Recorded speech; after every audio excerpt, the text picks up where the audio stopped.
وعنا ونكسن داود يا لجستيال إذن هنتين بوحة إذن لا يهاي عافماتي قير بدن كوارا يا مركزي أدد عدين وحال مركزو صمد يا سنة وحا إذن لا يها أنكليا عافمات كيا شيء والبكي خال سنة عافمات ونكسن الله يدين سيا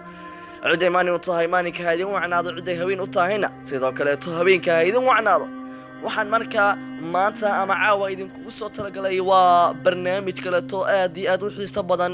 laga yaabaa hore inaad u maqashay laga yaabaa inaad hore u maqleen waxa ciwaanka uu ku saabsan yahay roobka aashitadaya waa roob aashita hadda aan guud galna barnaamijka adiga ayaa ka bogan doono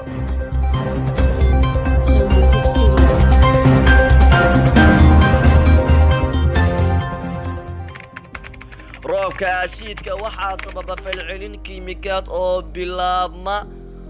bilaabma marka isku dhisyada sida sulfuric dioxide iyo nitrogen oxide lagu sii daayo hawada maadooyinkani waxaa kor ay u kicin karaan hawada sare halkaas oo ay isku daraan oo ay la falgalaan biyaha oksijiinta iyo kiimikooyinka kale si ay u sameeyaan wasakh badan oo dabiici ah taa oo loo yaqaan roobka aashitada waxaa la cadeeyay in roobka aashitada ahi uu saameyn xun ku yeesho geedaha biyaha macaan iyo carada iyo in uu baabi'iyo cayayaanka iyo habnololeedkooda sidoo kale waxa uu sababaa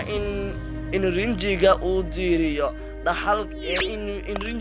diiriyo dhaxalka dhismayaasha birta ahi sida buundooyinka iyo cimilada dhismayaasha dhagaxa ah iyo in farshaxanadooda sidoo kale waxa uu saameyntiisa ugu dambaysa uguna weyn u geysaa ama uu saameeyaa caafimaadka aadanaha haddaba waxaa la dhamaadkii qarnigii la soo dhaafay dhibaato weyn oo deegaanka ayaa ka timid xagga sare ee roobka aashitada warbixin laga qoray sanadkii 1984 Kongareeska ayaa soo saartay warbixinteedii taas oo lagu qiyaasay in roobka aashidka uu sababay dhimashada 50,000 oo markaasi qofood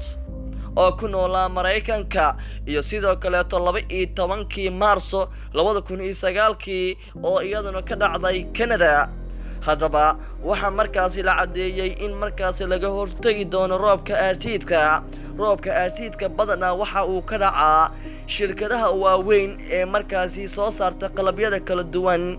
qaaca ka baxa ayaana markaasi sababa roobka aashidka haddaba habka ugu wanaagsan ee lagu dhimi karo roobka aashitada waxaa in la soo saaro tamar iyadoo aan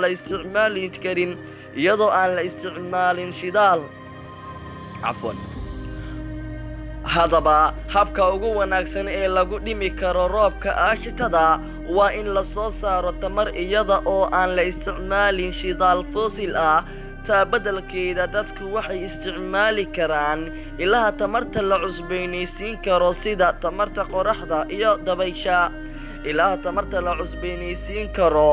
waxay caawinaan ama ay yareeyaan roobka aashitada sababtoo ahi waxay soo saaraan wasakh yar wabillahi tawfiiq wassalaamu calaykum waraxmatullaahi tacaala wabarakaatuh